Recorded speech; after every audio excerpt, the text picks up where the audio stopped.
In this video, I'm going to talk briefly about paragraph structure. At its heart, a paragraph is a group of sentences arranged around one cohesive topic. When you study paragraph structure in middle school and high school, you're most often taught to begin paragraphs with a topic sentence, sometimes one that links back to the thesis statement or the ideas of the previous paragraph, and to end paragraphs with a concluding sentence that sums up all the ideas you've covered in that paragraph. In the between, you traditionally put 2 to 5, possibly even a few more sentences that provide examples and explain those examples as they relate to your topic sentences.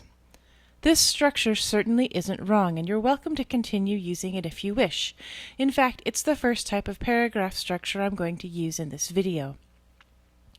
However, I'd also like to suggest that in an essay like a review, it's fine to use a slightly more flexible paragraph structure in order to make your review more personal, or to make your review reflect the structure of your essay more clearly, particularly if you're using a chronological or similar form of organization.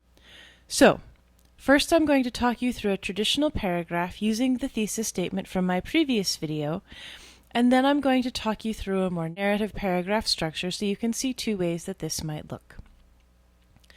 The thesis statement we've started with is Procalino's has well-flavored pizza sauce and an authentic Italian atmosphere.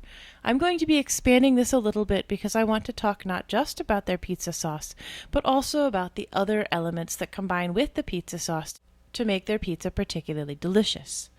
For this particular paragraph, I've decided to start with the sentence, "The pizza tastes delicious." At its heart, this is the main topic of my paragraph, the deliciousness of the pizza at Procalino's. At the end of my paragraph, I'll also be writing a conclusion sentence that develops this idea and builds upon it a little bit more. I've said, "The flavors combine perfectly into the ideal slice of pizza." So now you know not only that I think the pizza tastes delicious, but that the flavors combine perfectly, and this is the standard by which I should judge all other pieces of pizza. In between these two sentences, I want to give you some examples of the way that the pizza sauce and the other components of the pizza taste, in hopes that you'll be convinced by the time you finish reading it that this is pizza you really ought to try. What's the first thing you need to know about the delicious pizza? We're going to start with the flavors of the sauce. In the very first bite, there are flavors of garlic, pepper, basil, and oregano. And if you watched my previous video, you'll know that I think of this as the topic sentence of the paragraph, although the pizza tastes delicious sums up the main ideas of my paragraph more generally. This one is really just about the sauce. Then I'm going to clarify that this is particularly about the sauce. The sauce smells and tastes spicy, with the flavors now familiar to many patrons of Italian restaurants. I want to give you a comparison to something else you may have tasted. But there's more to pizza than just the sauce, and if you only enjoyed the sauce of Procalino's pizza, why not just order a bowl of sauce and put it on your favorite pasta? The crust beneath the pizza tastes of olive oil and garlic, two more delicious and authentic flavors. And, of course, the thick chunks of mozzarella that top the slice are warm, slicey, and even a little sweet, pretty much how mozzarella normally tastes. At the end of the paragraph, I'm returning to my conclusion sentence. These flavors combine perfectly into the ideal slice of pizza. I could certainly add more description to this paragraph. I could tell you more things about the texture of the pizza. I could elaborate upon its smell. I could even tell you about its heat, and I mean warmth heat, not spicy heat, because the pizza at Procalino's is always steaming when it comes out. But at its heart, this is a simple paragraph. It makes a claim about the delicious pizza, follows up with a more specific explanation of the particular flavors, and then talks you through the layers of the slice of pizza. The middle layer, that delicious sauce, the bottom layer, the firm crust, and then the top layer, that scrumptious cheese, to give you an idea of exactly what you should expect from a piece of Procalino's pizza. In many types of writing, topical paragraphs don't make as much sense as other structures for paragraphs. If you're writing a laboratory report or even a scientific paper that describes a new experiment and new conclusions, many paragraphs might be narrative or descriptive in ways that don't fit the traditional topic sentence, concluding sentence, and middle filled with explanations and examples. So, a review is a perfect place to play with paragraph structure a little bit more. In particular, in my review, I can arrange things topically and talk about each feature of Procalinos. For example, I can have a paragraph describing flavor that follows normal structures.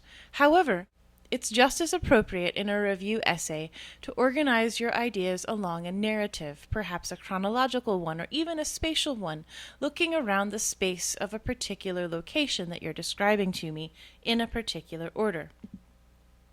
So let's see one way this might work in my essay on Procalinos. If I want to describe to you what it's like to go to Procalinos, I might want to talk you through the process of eating a piece of pizza. Now, for this instance, we'll assume that I've already picked out my slice of pizza, watched them heat it up, and accepted it. I'm sitting down at a table at the beginning of this, and I want to talk you through exactly what it's like for me to get to see, to smell, and finally to taste this piece of pizza. You'll notice this is a little more descriptive, largely because I had a bit more fun writing these paragraphs. I slide into the booth, a slice of pizza melting into a thin paper plate in front of me. This, you'll notice, is not a great topic sentence. While you know where my paragraph is headed, it's going to be a narrative retelling of the account of looking at and then eating my piece of pizza. It doesn't tell you what topics I'm going to cover in my paragraph. It just sets the stage. Let's move on. As I pick up the slice in my hands, flecks of toasted flour dust my fingers, cooling quickly in the air-conditioned air. You know that the pizza has flour on it, but you still don't know much more about its flavors. The pizza is steaming and threatens to burn my fingers. Always very hot. Generous stacks of toppings threaten to break the pizza's slim base crust, so I grip it in both hands and take my first bite, the moment you've been waiting for, and this is where it starts to get, of course, a little more exciting. Flavors of garlic, pepper, basil, and oregano reach all corners of my tongue, the heart of my tasting experience at Procalinos. This is actually a new paragraph. I've added a paragraph break in here because I wanted it not to be quite so bulky, but you could certainly make this one cohesive narrative paragraph or break it into the sitting down, the anticipatory paragraph, and then the tasting flavor paragraph. A glob of tomato slithers down my chin, its spicy aroma wafting upwards. Now you know that this is warm, that it's tomatoey, you know that it is spicy, and you know that I can even smell the spice. This is no longer a single sensational experience. I'm engaging multiple senses to taste this pizza. As I pull the pizza back and attempt to chew, a string of mozzarella stretches from my nose to the slice I grip firmly in my hands. Taut between us, the mozzarella is more than 2 feet long, tender and juicy, when it finally snaps, ready to be consumed. This to me is a much more vivid description of the mozzarella cheese. I'm not just telling you that there's a generous helping of mozzarella cheese on there, but I'm giving you a visual picture. The mozzarella cheese would not be taut and juicy if it was a very small or meager amount of mozzarella. Instead, by trying to give you a visual picture, I'm trying to engage more of your senses and show you rather than telling you that it's a very generous portion. The Italian flavors in the tomato sauce complement the sweetness of the mozzarella, delicately balanced upon the thin garlic crust. Again, I'm working through different aspects of the piece of pizza so that you can see how the sauce and the other components complement one another. Finally, I'm going to reach the punchline of my paragraph. It's not a traditional closing sentence, but it does make an important point that's valuable to me as a writer. Perfection exists. That's what I want you to take away at the end. I can move on to another topic. I can tell you about a dessert that I had there, or another element of customer service.